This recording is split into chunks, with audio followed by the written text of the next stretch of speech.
GeM TV பார்த்துட்டு இருக்கிற எல்லாருக்குமே இந்த விஜி அபிஷேகோட ஒரு ஸ்ட்ராங்கான வணக்கத்தை சொல்லிடுறேன். நம்ம டெய்லி ஒரு கண்டென்ட் பேசிட்டு இருக்கோம்ல. இன்னைக்கு எதை பற்றி பேச போகிறோம் அப்படின்னு பார்த்தோம் அப்படின்னா இஎம்ஐ, அதாவது இன்ஸ்டால்மெண்ட், மந்த்லி இன்ஸ்டால்மெண்ட்.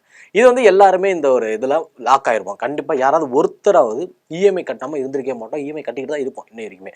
அந்த இஎம்ஐ கட்டுறது வந்து எல்லாருமே ஈஸி அப்படின்னு நினச்சிட்டு இருக்கோம். ஏன்னா இப்போ இருக்கிற சமயத்தில் வந்து அது வந்து ஒரு எப்படி சொல்கிறது, ஒரு அத்தியாவசிய பொருளாக மாறிடுச்சு. இஎம்ஐன்றது ஒரு அத்தியாவசியம் மாறிடுச்சு எல்லாருக்குமே.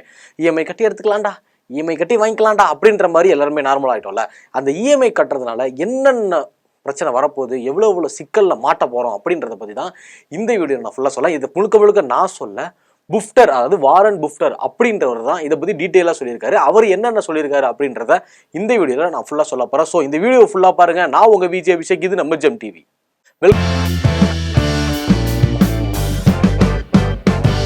Welcome to the video. அதாவது இஎம்ஐ பற்றி தான் நம்ம இந்த வீடியோ ஃபுல்லாக பேச போகிறோம். ஏன்னா திடீர்னு இஎம்ஐ கொண்டு வந்திருக்கே அப்படின்னு யோசித்தோம் அப்படின்னா ஒன்றும் இல்லை. தீபாவளி வரப்போகுது, ஏகப்பட்ட இஎம்ஐல நிறைய ஆஃபர்ஸ் வரப்போகுது.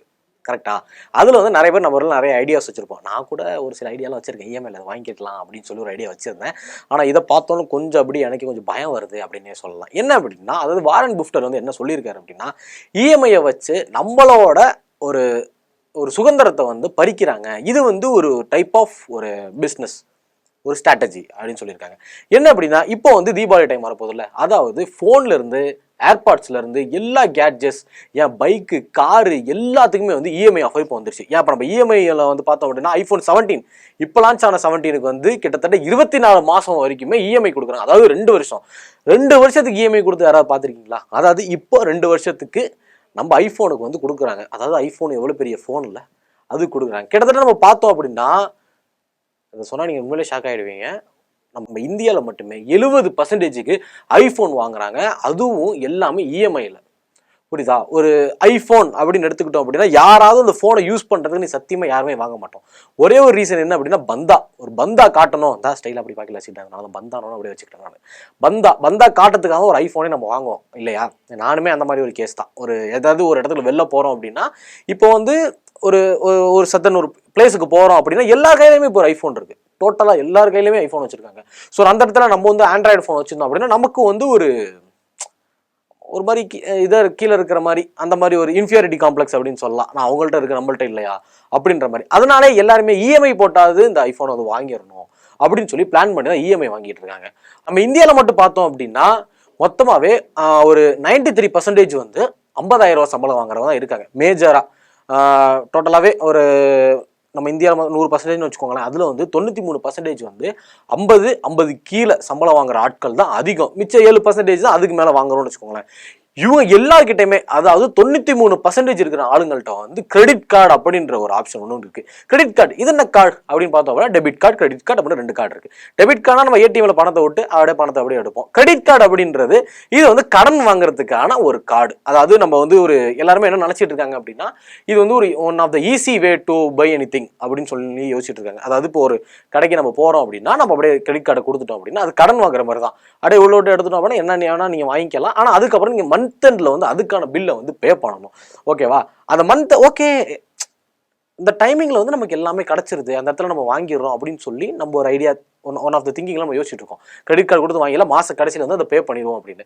அதனாலே அந்த கார்டை வச்சு ஏகப்பட்ட பேர் கண்ணா முன்னான்னு அங்கிட்டு இங்கிட்டு எங்கே போனாலும் இங்கே ஒரு தேய் அப்படி ஒரு தேய் அப்படி தேய்னு தேய்ச்சி நமக்கு வந்து பில்லை கொடுத்துக்கிட்டே இருக்கும்ல. மந்த் எண்ணில் கட்ட முடிஞ்சா ஓகே, அது கட்ட முடியாத எக்கச்சக்கமான பேர் இன்னுமே கடனாளி ஆகிட்டு இருக்காங்க.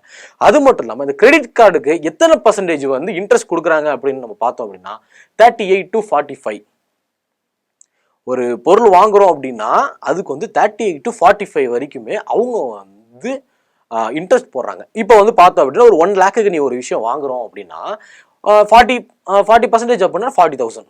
ஓகே, இந்த சம்மந்தமே இல்லாமல் நம்ம ஒரு 40,000 வந்து கொடுத்துருக்கோம். இதுதான் வந்து பஃப்டர் வந்து என்ன சொல்லியிருக்காரு அப்படின்னா, உங்களுக்கு தேவையான லெவலை வந்து நீங்கள் யூஸ் பண்ணிக்கோங்க, அதுக்கு மேலே நீங்கள் ஏன் வாங்கணும், ஏன்டா வாங்குற அப்படின்னு சொல்லி அவர் கேட்டிருக்காரு.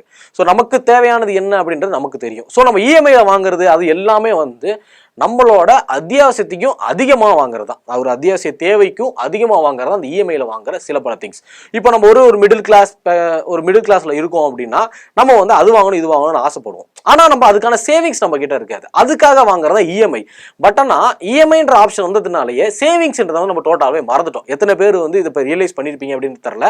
இஎம்ஐ ஆப்ஷன் வந்ததுக்கப்புறம் முன்னாடிலாம் வந்து பார்த்தோம் அப்படின்னா இப்போ வந்து ஒரு ஃபோன் வாங்கணும் அப்படின்னு இஎம்ஐ ஆப்ஷன் இருக்கிறதுக்கு முன்னாடி சொல்கிறேன். அப்போனா நம்ம ஒரு ஃபோன் வாங்கணும் அப்படின்னா கிட்டத்தட்ட ஒரு வருஷமா அதுக்கான காசு சேர்த்துக்கிட்டே வருவோம். ஒரு நாளைக்கு 100 ரூபாய் இல்லை ஒரு மாசத்துக்கு 1000 ரூபாய் அப்படின்னு சொல்லி காசு சேர்த்துக்கிட்டே வந்து கடைசியாக காசு சேர்த்ததுக்கு அப்புறம் தான் ஃபோனே வாங்குவோம். கரெக்டா? பாதி பேர் உண்டியல உடப்பானுங்க, வீட்டில் அம்மா வந்து அரிசி பானங்களை காசு வச்சிருப்பாங்க அதை தூக்கி எடுப்பானுங்க.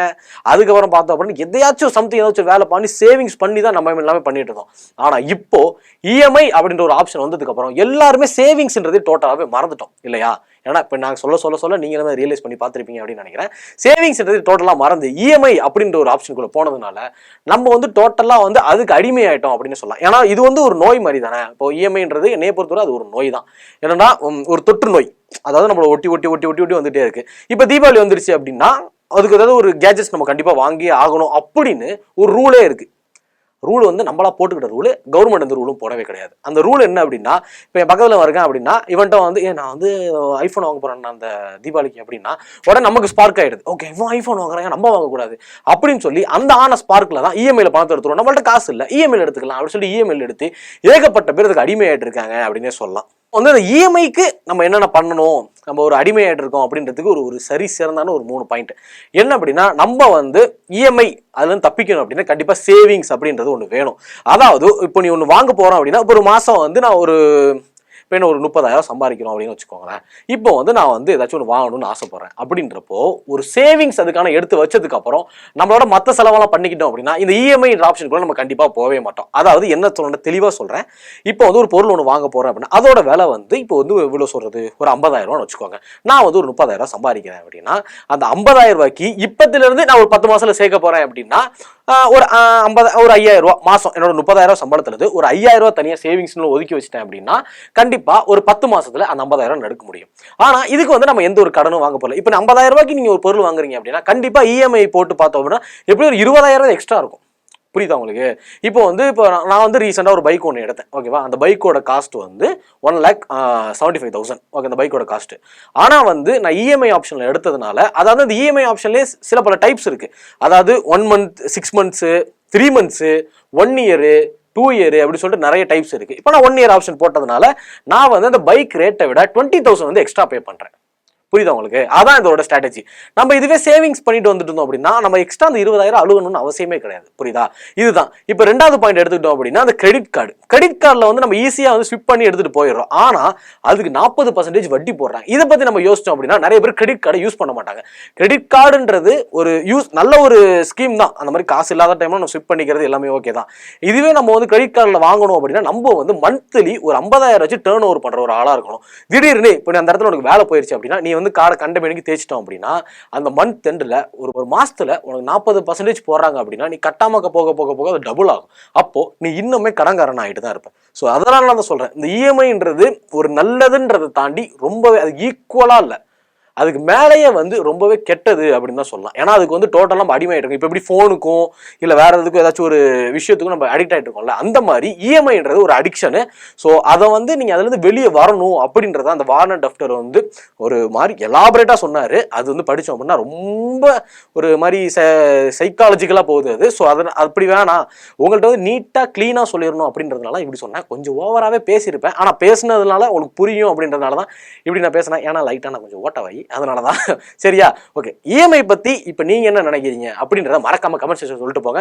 நான் சொன்னது உங்களுக்கு யூஸ்ஃபுல்லா இருந்துச்சா இல்லையா அப்படின்றதையும் மறக்காம நம்ம கமெண்ட் செக்ஷன் சொல்லிட்டு போங்க. இந்த மாதிரியான இன்ஃபர்மேஷன்லாம் நீங்க தெரிஞ்சுக்கணும் அப்படின்னா மறக்காம நம்ம ஜெம் டிவியை சப்ஸ்கிரைப் பண்ணுங்க. கீழே பெல் ஐக்கான் இருக்கும், அதை பிரஸ் பண்ணீங்க அப்படின்னா ஆளுன்னு ஒன்று இருக்கும், அதை கொடுத்துட்டீங்கன்னா நாங்க போடுற ஒரு அப்டேட்டும் உங்களை தேடி ரெகுலரா வந்துட்டே இருக்கும். இத்தோட அந்த கண்டென்ட் முடிச்சுட்டு take care, bye bye, tata சொல்லிடுறேன். நான் உங்க விஜய் அபிஷேக் சைனிங் ஆஃப்.